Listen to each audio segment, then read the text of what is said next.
একটা 4 কেজি ওজনের বেবির মাথাও কিন্তু ইজিলি এই ভ্যাজাইনার মধ্যে দিয়ে বেরিয়ে আসে। তো যদি আপনার প্রথম প্রেগনেন্সি হয় তাহলে ভ্যাজাইনার কিন্তু 90% ক্ষমতা থাকে আগের অবস্থাতে চলে আসার। কিন্তু যদি দ্বিতীয় বা তৃতীয় প্রেগনেন্সি হয় তাহলে ভ্যাজাইনার ক্ষমতা কমে যায়, সে পুরোপুরি আগের অবস্থাতে আসতে পারে না, তখন কিন্তু ভ্যাজাইনা ঢিলে হয়ে যায়।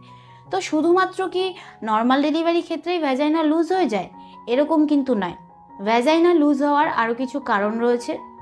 যদি আপনার ভ্যাজাইনার আশেপাশের টিস্যু বা মাসেলের স্ট্রেংথ কম হয়ে যায় তখনও কিন্তু ভ্যাজাইনা লুজ হয়ে যায়। তো ইম্পর্টেন্ট কথা হচ্ছে, যদি আপনি আপনার ভ্যাজাইনা টাইট রাখতে চান তাহলে আপনার ভ্যাজাইনার আশেপাশের মাসেলের খেয়াল রাখতে হবে। এছাড়াও আরও কিছু পদ্ধতি রয়েছে যার মাধ্যমে আপনি আপনার ভ্যাজাইনা টাইট রাখতে পারেন। তো সেই পদ্ধতিগুলো কি কি সেটা কিন্তু আমি আগের ভিডিওতেই আলোচনা করেছি। তো ভিডিওটা যদি আপনি এখনও না দেখে থাকেন ভিডিওটা অবশ্যই দেখে নেবেন, নিচে ডেসক্রিপশানে লিঙ্ক দেওয়া রয়েছে। ভ্যাজাইনা ঢিলে হওয়ার আরেকটা কারণ হচ্ছে ওজন বেশি।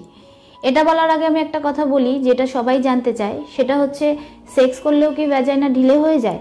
হ্যাঁ, সেক্স করলেও কিন্তু ভ্যাজাইনা ঢিলে হয়ে যায়, কিন্তু সেক্ষেত্রে অল্প ঢিলে হয়। এবার আসি ওজনের ব্যাপারে। যদি আপনার ওজন বেশি হয় তাহলে কিন্তু আপনার ওজনকে কন্ট্রোলে রাখতে হবে, না হলে আপনার ভ্যাজাইনা ঢিলে হয়ে যাবে আর আপনার প্রস্রাবের রাস্তা ধীরে ধীরে নিচের দিকে নামতে থাকবে। তাই যদি আপনি আপনার ওজন কন্ট্রোলে রাখেন তাহলে আপনার ভ্যাজাইনা ঠিকঠাক থাকবে, টাইট থাকবে, আর আপনার প্রস্রাবের রাস্তাও তার জায়গায় থাকবে।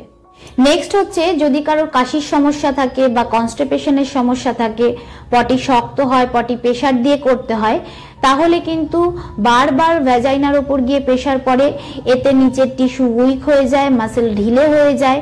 এর ফলে কি হয়, সেক্সুয়াল রিলেশনে সমস্যা দেখা দেয়, ইউরিন লিকেজ হতে স্টার্ট করে দেয়।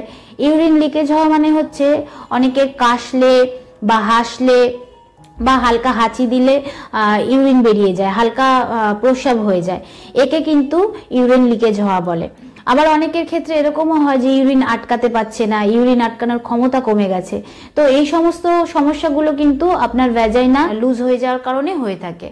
এরই সঙ্গে আরেকটা ইম্পর্টেন্ট কারণ হচ্ছে, যদি কোনো মহিলা বিড়ি, সিগারেট, হুক্কা এগুলো নেশা করে তাহলে তার থেকে যে নিকোটিন বের হয় সেটা কিন্তু আপনার ভ্যাজাইনার মাসেলকে উইক করে দেয়।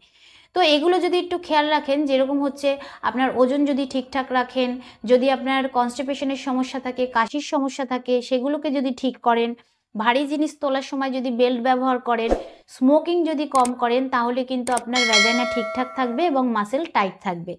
তো ভিডিওটা কিরকম লাগলো আর যদি আপনার কিছু জানার থাকে তাহলে একদমই কমেন্ট করতে ভুলবেন না। তো আজকের মতন এতটুকুই, আবার দেখা হবে পরবর্তী ভিডিও নিয়ে। নমস্কার।